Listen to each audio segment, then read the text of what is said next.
Today's read aloud is called Trying. It's written by Kobi Yamada and illustrated by Elise Hurst. You see these sculptures here take us right into the setting of the text. It's an art studio, a sculpture studio. So a boy walks in and sees an artist at work, a sculptor at work, carving and sculpting. And he says, "How do you do that?" I didn't realize I had said it out loud, but the sculptor looked over and replied, "You simply do it."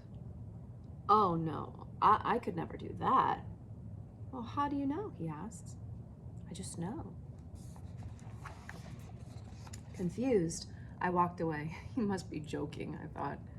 But as I left, I couldn't help wondering what it would be like to create something so incredible.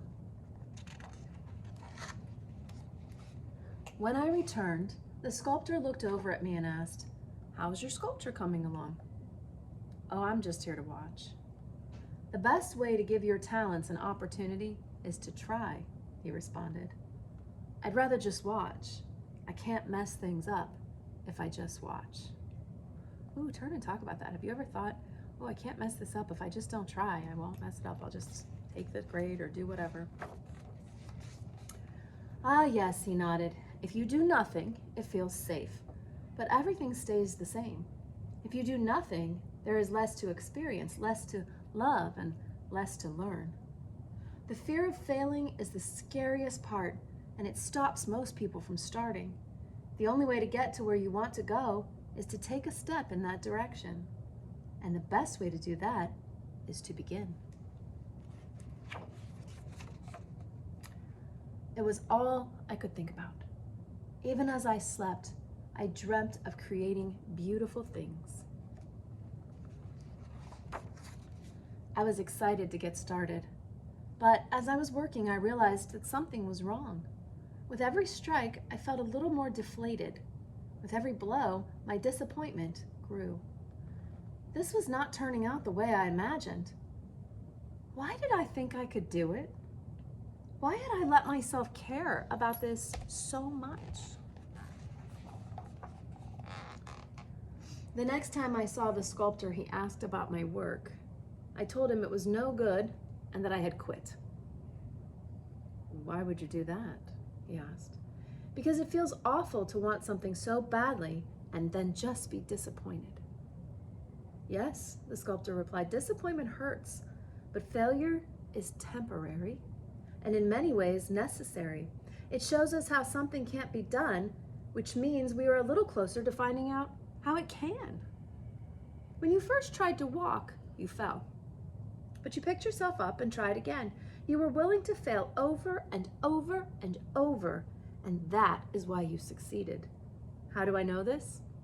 You are standing in front of me now." I had tried, and I had failed. Now he was asking me to try again? What good would that do? I had already proven I couldn't do it. But if I was honest, I wanted to believe I could. So even though I worried that I wasn't good enough, I decided to try again. I worked and worked. Then I worked some more. And while I could see it was a little better, it still wasn't at all what I had wanted it to be. I stormed up to the sculptor. "See? I told you I wasn't any good, and this proves it. Are you happy now?" "Yes," he replied, "I'm happy. It is good to see you sculpting." "But it's terrible. I don't even know what I'm making anymore." "You're making progress," he explained. "I see talents emerging. I see risks being taken. I see courage. I see caring. I see perseverance. Yes, I see much progress indeed.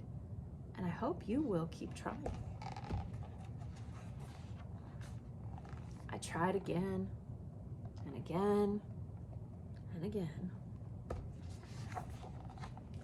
As I stepped back and looked at my work, I had to admit, I wished I was better. I went to talk to the sculptor, and he asked me to go for a walk with him. He said, "I know it can be hard when things don't turn out as you had hoped, but be proud of your failures. I know I am. Every one of them. I can't imagine you ever failing. He laughed. Oh, more times than I can count. But each time you fail, you get a little smarter, a little braver, a little stronger. The truth is, we're all failures. The dreamers, the doers, the creators. Being a failure means you loved something. You cared. It means you stepped forward. You didn't hold back. You tried. That is why I brought you here. He gestured to the statues around him. These are my friends. These are my failures. And I'm grateful for every one of them because they helped me become who I am today. I will tell you a secret, the sculptor confided. I am now much closer to the end of my life than the beginning. And time passes, whether we have the courage to do something good and worthwhile, or we don't.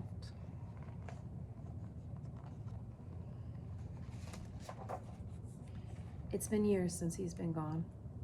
I will always treasure the time I spent with him, and I will never forget our conversations or what he taught me.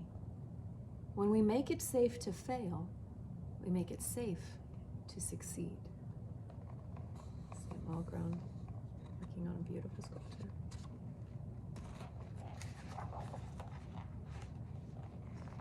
And the story comes full circle. He's in the studio now, and a girl comes in and says, how do I do that?